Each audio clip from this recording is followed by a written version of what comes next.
Hello dear students, welcome back to my another video. So आपका JEE mains का पहला attempt ख़त्म हो चुका है एंड मैं बिलीव करता हूँ कि आपका एग्ज़ाम जो है वो अच्छा गया होगा। ठीक है। सो बहुत सारे स्टूडेंट्स जो हैं वो 90 95 कैम में लेकर आए हैं। मोस्ट ऑफ द स्टूडेंट्स 100 ला पाना इज़ अ बिट टफ। ठीक है, कंसिडरिंग एग्ज़ाम्स के अंदर आप फिज़िक्स और मैथ्स भी बनाते हैं, जहाँ पे कंपेरेटिवली तीनों सब्जेक्ट्स में अगर देखा जाए तो मैथ्स का जो है वो सेगमेंट थोड़ा टफ चला जाता है। सो उसको ध्यान में रखते हुए 90 95 it's a decent score when you are in the exam. ठीक है। सो आइए मैं जो है जो की चैलेंजेस हैं okay with respect to answer की एंड ऑल पहले अटेम्प्ट में, तो जितने सारे भी शिफ्ट्स हुए हैं एंड एनटीए को क्या क्या आंसर चेंज करना पड़ेगा ओके एंड या फिर मल्टीपल कीज़ देने होंगे, उन सारे क्वेश्चंस को मैं यहाँ पे लेकर आया हूँ एंड उन सारे के आंसर कीज़ के बारे में मैं बातें करूँगा। ठीक है। सो सबसे पहला जो है वो अपना यहाँ पे आपका है जनवरी का है, इवनिंग शिफ्ट का है। ठीक है। सो इसका क्वेश्चन अगर आप देख पा रहे हैं तो है compound with molecular formula C6H6 which gives one monobromo derivative and takes up to 4 moles of hydrogen per mole for the complete hydrogenation and it is been asked कि पाई इलेक्ट्रॉन्स कितने हैं। सो उन्होंने जो आंसर दिया है वो ये compound consider करके दिया है। ठीक है। एंड अगर इसको में अगर आप देखने के लिए जाएंगे तो फिर नंबर ऑफ पाई इलेक्ट्रॉन्स जो हैं वो कितने हैं, 8 है। सो आई एम नॉट सेइंग ये रॉन्ग है, बट अगर कोई स्टूडेंट इसका आंसर अगर 6 भी मार्क किया है देन वो भी सही है by considering this as the compound having formula C6H6 okay, and if this is the case then यहाँ पे अगर मैं number of pi electrons की बात करूँ then it will come out as 6। so इसके multiple answers हो सकते हैं which is 8 और 6। ठीक है।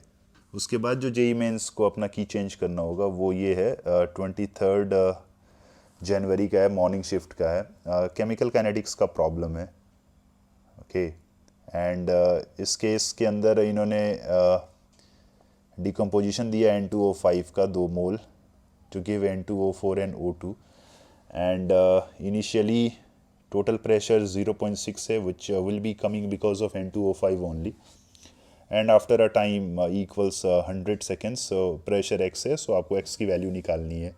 सो मैं ज़्यादा इसको सॉल्व नहीं करूँगा। What I can say one thing is कि लाइक जो आप टोटल प्रेशर एग्ज़ाम में निकाले होगे it will come out as 0.6 plus p/2 considering ये इनिशियली 0.6 है and then minus and then this will be p and then this will be like p/2 and वहाँ से आप p कैलकुलेट करोगे okay by using the formula k equals 2.303 okay t log 0.6 upon 0.6 minus p। But यहाँ पे आपको ensure करना है कि जो k है वो it will be like twice considering यहाँ 2N2O5 है। सो यहाँ से जो प्रेशर निकल कर आता है ठीक है वो प्रेशर का जो वैल्यू है वो है 0.59994। ठीक है। एंड अगर ऐसी बात है देन जब आप टोटल प्रेशर निकालोगे देन वो जो है वो eventually it comes out as 899.97 into 10⁻³ and अगर मेरे को अप्रॉक्सीमेटली लिखना होगा then I will write it as 900 and T ने 897 दिया है जिसको मॉडिफाई करके उनको चेंज करना होगा and they have to make it as 900।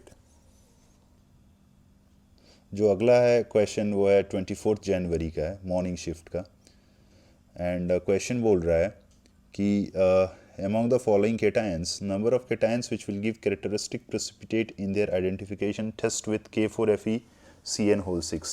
सो उन्होंने इसका आंसर 3 दिया है जो कि सही नहीं लग रहा है। इसका राइट आंसर जो है वो होगा 4 एंड जो कैटायंस जो है जो पीपीटी देंगे विथ K4FeCN whole 6 वो होगा कॉपर +2 Fe+3 उसके बाद से calcium +2 and then it will be zinc +2। so they have to change their answer from 3 to 4। next one is 28th morning का है। ठीक है। जल्दी जल्दी में उन्होंने सेकंड एंड फोर्थ को अच्छे से देखा नहीं ऑप्शंस बनाने के टाइम पे। ये क्वेश्चन है compound basically molecule P treatment with acid undergoes rearrangement and gives Q Q on ozonolysis followed by a reflux under alkaline condition gives R. Structure of R is given below. So अगर आप R को देख रहे हैं then यहाँ पे alpha beta unsaturation है, मतलब ये वाली जो लाइन है वो आपको एल्डोल की याद दिलाएगी एग्ज़ाम के अंदर. एंड उन्होंने इसका आंसर 2 दिया है.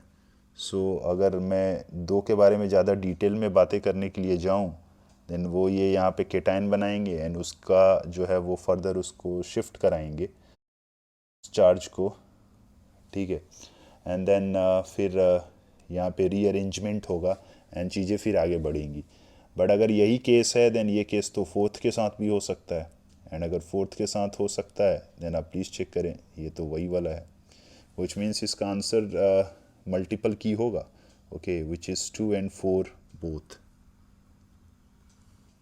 नेक्स्ट है अगेन 28th मॉर्निंग का ही है. क्वेश्चन बोल रहा है कि consider the following elements. Indium है, थैलियम है, एल्यूमिनियम है, लेड है, टिन है और जर्मीनियम है. The most stable oxidation state of the elements with highest and lowest first ionization enthalpy. तो अगर आप इन पांचों एलिमेंट्स को देखोगे देन इनके अंदर जो है वो हाईएस्ट अगर मैं बात करूं आयनाइजेशन एनर्जी की, ठीक है. So basically first ionization energy की, सो हाईएस्ट होगा जर्मीनियम. एंड अगर जर्मीनियम की मोस्ट स्टेबल ऑक्सीडेशन स्टेट की मैं बात करूं then it will come out as +4.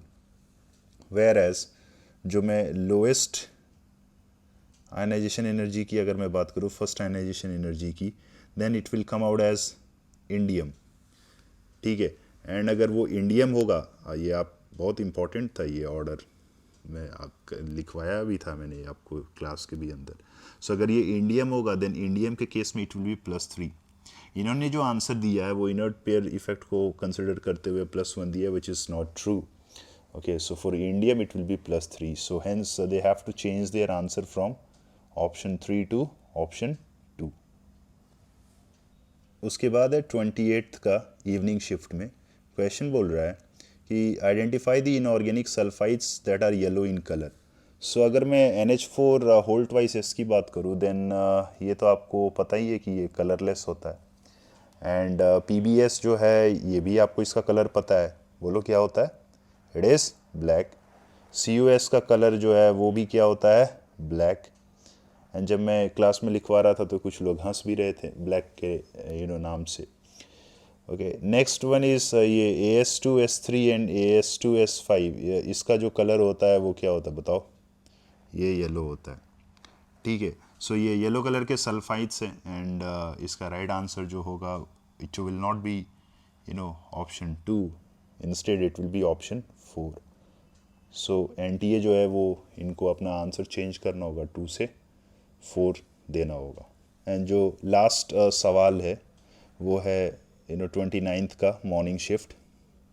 Question बोल रहा है 500 joule of energy is transferred as heat to 0.5 mole of argon. ये एक मोनोएटॉमिक गैस है, right. And 298 and 1 atm pressure. Final temperature निकालने बोल रहा है and change in internal energy respectively. So अगर आप इसको सॉल्व किए होगे देन QP कितना आएगा, NCP डेल्टा T, राइट. सो QP की वैल्यू 500 है, N की वैल्यू कितनी दे रखी है इन्होंने 0.5 and it will be like 5.2. R का वैल्यू जो है वो आपको 8.3 लेना है, right. And change in temperature will be like what, T final minus T initial. And T final मुझे नहीं दिया हुआ है एंड T इनिशियल जो है वो क्या है 298. जब आप सॉल्व करोगे ना तो यहाँ पे T फाइनल जो है वो 346 आएगा एंड 346 तो कोई ऑप्शंस में है नहीं. So closer answer if I have to mark then it will be 348. उसके बाद आप क्या लिखोगे, डेल्टा H आपको पता है ना, NCP डेल्टा T होता है एंड डेल्टा U क्या होता है, NCV डेल्टा T. सो यहाँ से ये कट जाएगा एंड डेल्टा U निकालना था. सो डेल्टा U कितना होगा, डेल्टा H जो कि कितना था 500 और it will be like CV by CP and CV by CP कितना हो जाएगा, इट विल बी लाइक 500 अगर इधर है तो CP कितना हो जाएगा, it will be like 3/5. So it will come out as what 300 joule. Anyways ये तो जब आप टेम्परेचर निकालोगे देन वहीं से आइडिया लग जाएगा, right. So that was all with respect to chemistry के अंदर जो एनटीए को अपना आंसर चेंज करना है. ठीक है, आप पढ़ाई करते रहिए. एंड अभी आपका बोर्ड एग्ज़ाम शुरू होने वाला है, so put your more focus in board exams. My only suggestions will be like कि yeah, you have paper 2, basically second attempt you will have, and that will be there from April 1st to April 8th. So in between from this time till that time आपका board exam है, parallelly आपका JEE advance भी है. सो right now आज अगर मैं date की बात करूँ देन आज 7 तारीख होने वाला है. एंड आपका बोर्ड एग्ज़ाम आई थिंक 16-17 से शुरू होने वाला है. So what's ever be the time that you have for 1 week, उस समय में आप जो है अभी आप जो जेई एडवांस को लेकर है चैप्टर्स लाइक इनऑर्गेनिक के पर्टिकुलरली उस पर आपका फोकस अभी थोड़ा ज़्यादा से ज़्यादा रहना चाहिए. Because practically if you can see then उनके अंदर आपका टच उतना ज़्यादा नहीं था. ठीक है, कंसिडरिंग कि जेई मेंस पहला अटैम्प्ट था अभी, तो आप उतना ज़्यादा उसके टच में नहीं थे. तो अभी जो आपको 1 वीक मिला है, उस 1 वीक में chapters like metallurgy, P block, आप थोड़ा डेप्थ में जाके पढ़ाई कीजिए. फ्रॉम जेडीडी देखिए, सीखिए, सारे लाइंस को देखिए, पढ़िए.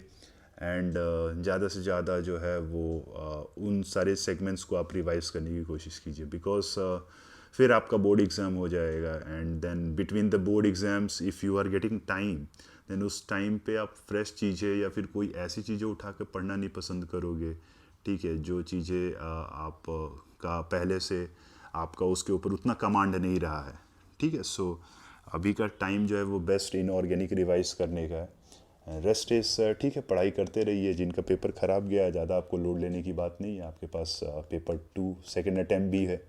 ठीक है, सो आप चुपचाप चिल मार के पढ़ाई कीजिए. होते रहता है कभी कभार पेपर जो है वो आगे पीछे होते रहता है, जिसके कारण आपका एग्ज़ाम ख़राब गया चला जाता है. इसका मतलब ये नहीं कि आपकी तैयारी ख़राब है. ठीक है, 15, 16, 17 साल के बच्चे हो आप. सो वो oscillations inside the exam is pretty obvious. So इसको लेके आप ज़्यादा टेंशन में मत रहना. ठीक है, जैसा आपको सिखाया जाता है, बताया जाता है, आप उसको फॉलो कीजिए. रेस्ट इज होना होगा तो हो जाएगा, नहीं होना होगा तो नहीं होगा. बट इसका मतलब ये थोड़ी है नहीं होगा तो देन कैरियर स्टॉप हो जाएगा. Right. So all the best, chill मारो एंड अच्छे से पढ़ाई कीजिए. कंसिडरिंग कि किस टाइप का एग्ज़ाम अभी आपके आने वाले टाइम में आपको फेस करना है. Line by line, sequence by sequence you have to follow. Okay, will meet again in the next video. Till then take care, bye bye.